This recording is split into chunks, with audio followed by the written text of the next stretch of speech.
పిఠాపురం ఏమన్నా నిషేధిత ప్రాంతమా? వెళ్ళకూడదు నేను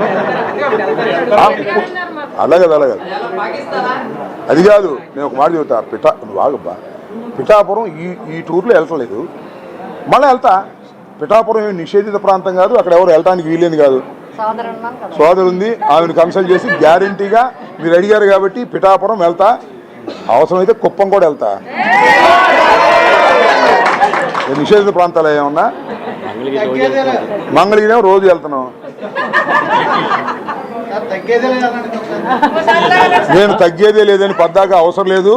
మీరు నన్ను చూస్తేనే మీకు అర్థమైంది తగ్గుతానో లేదు. కాబట్టి కొంతమంది తగ్గామన్నారు.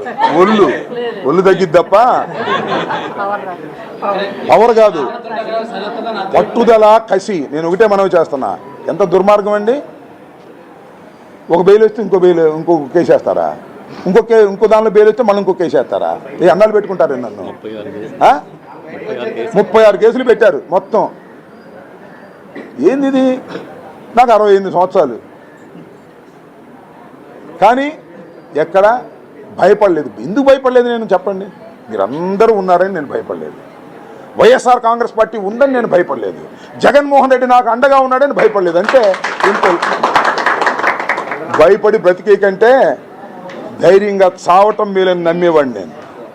అవసరమైతే ప్రాణాలకు తెగించైనా పోరాడతా. ఎందుకంటే చాలామందిని చంపాడు చంద్రబాబు నాయుడు.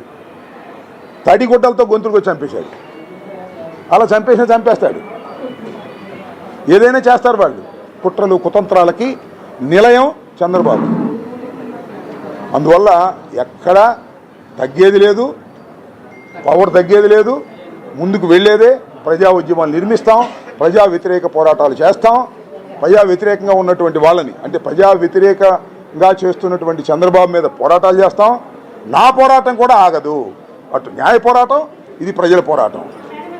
దీన్ని ఏంటది? నువ్వే విలేకరు ఏంటి?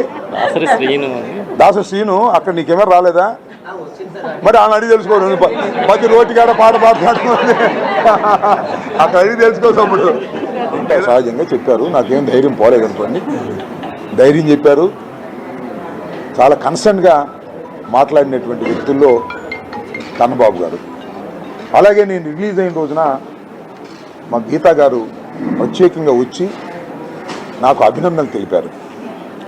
నాకు చిత్రం ఏంటంటే, నేను నిన్న మన రాయుడు గారు నాకు అభినందన సభ ఏర్పాటు చేశారు ద్వారకా తిరుమలలో. వెనక్కి తిరిగి చూస్తే అభినందన సభ అని ఉంది. నాకు ఏం పదవి వచ్చిందని అభినందన పెడతారో నాకు అర్థం కాలా. ఇక్కడ మీరు గమనించవలసింది ఏంటంటే, నేను జైలుకు వెళ్ళొస్తే నన్ను అభినందిస్తున్నారు. దాని అర్థం ఏంటంటే, రాంబాబు గారు మిమ్మల్ని జైలుకు పంపటం అన్యాయం అని దాని అర్థం. దానితో పాటు ఇంకొక అర్థం ఏంటో తెలుసా?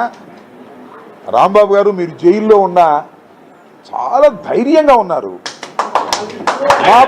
మాకు ధైర్యాన్ని ఇచ్చారు క్యాడర్కి అనేది కూడా నాకు అర్థమవుతుంది. దానితో పాటు నన్ను జైలు పంపటానికి, నా మీద కేసులు పెట్టడానికి ప్రధానమైన కారణం ఆ రోజున నేను చంద్రబాబు నాయుడు గారిని దూషించానని పెట్టారని నేను అనుకోవటంలా. ఎందుకంటే దూషించానని ఎవరైనా అనుకుంటారు, పొరపాటు నోరు జారానని వెంటనే గంటల వ్యవధిలోనే నేను క్షమాపణ చెప్పేశా. అయినా నన్ను జైలుకు పంపారు. నా ఇంటి మీద దాడి చేశారు, నా ఆఫీసు మీద దాడి చేశారు.